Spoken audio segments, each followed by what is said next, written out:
Alright, today I wanted to talk about what you do when you first start out homesteading so that you're not losing all your money, getting burned out, deciding you hate your family, you hate your animals, you hate your land, because that's something that's really common when you first start homesteading, is that you get to the point where you hate the lifestyle, even if you've really been looking forward to doing it.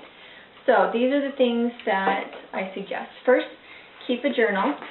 Have it be a 3-ring binder kind of an affair so that you can take out things, put things in.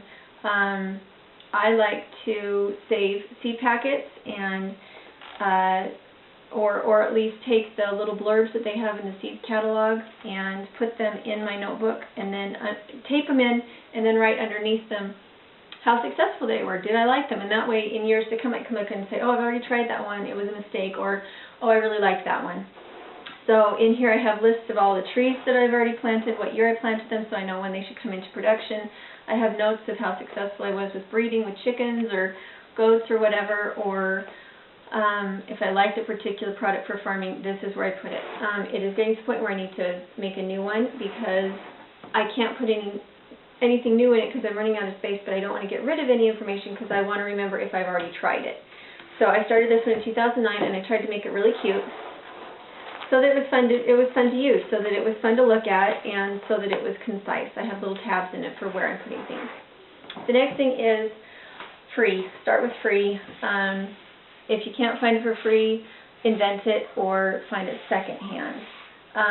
My example of that would be I learned how to make a drop spindle with a potato when I was 9, and I've been spinning since I was 9. But it's hard to do production with a potato.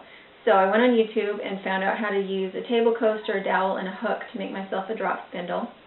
Once I saw that I enjoyed it, then after I used it for a couple years, I went and bought one that was nicer.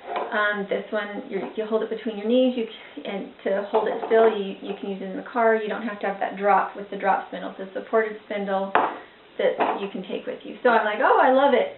Okay, so then at that point, I bought a bum lamb for $7 and raised it. And I have wool, and I bought a spinning wheel. So there. Now that I know I love it, I went and spent the money on it. It's not that you don't want to spend the money. Just you need to try it for a few years if you're on a budget. Then, when it comes to books, buy topic-specific books.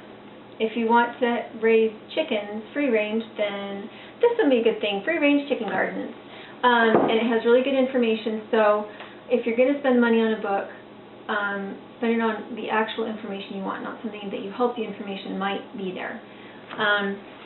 My recommendation when you're buying new books is check it out at the library. If they don't have it at the library, request it for them to get it when it's available. And then don't buy it unless it's something that you have checked out many times. If you checked it out once and you're like, oh, that's great and fun, don't buy it. If it's one that you're like, wow, every time I'm in the library I'm checking this out again, buy that book. Because you don't want to be wasting money on books. New books, probably the cheapest you're going to get is $16 up to, I think the most expensive book I've ever bought was $35. That was a hobby-related type book. But my ultimate favorite place to get information is from antique books. This one is a 7th grade reader from Macmillan, and it is chock full of wonderful resources on homesteading type things that you don't find in these books because nobody knows it anymore. I spent $2 on this at the antiques or at the used bookstore because it was in kind of rough shape. So this is wonderful. Another good place is journals from grandparents and great-grandparents and old histories, fun places to look. So just because, and look out in your favorite books in the resource in the back when they have their resources and their bibliography, look there.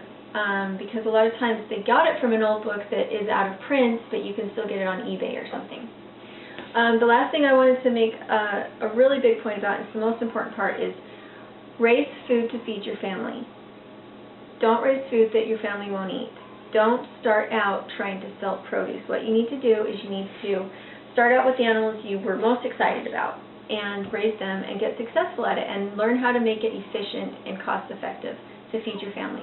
Once you have that down, then you can start thinking if you ever want to sell what what you're good at, because it's really super expensive to feed animals and to buy breeding stock and to build buildings and to build cages. And so if you start out small, just enough for your family to eat, you can see if you even want to do it. You may want to branch out in something that you prefer. You may prefer chickens to rabbits. You may prefer rabbits to chickens, but you don't know that until you've tried it. So start small. Find different sources of feed. Experiment. The experimentation is important. It probably takes 5 years to get to the point where you really can feed your family. And then after 5 years, you could probably go into business. That would be my recommendation, because it takes 5 years to build good soil. And so you're not going to have probably that much produce to begin with. And it takes that long to get a handle on how to breed the animals and what breed you want. And you may get burned out. You don't want to get burned out. It's a fun lifestyle. It is fun as long as you don't get overwhelmed by trying to do everything and insisting that your family loves it. Instead, find what they love and feed your family. And I think that is all I had to say.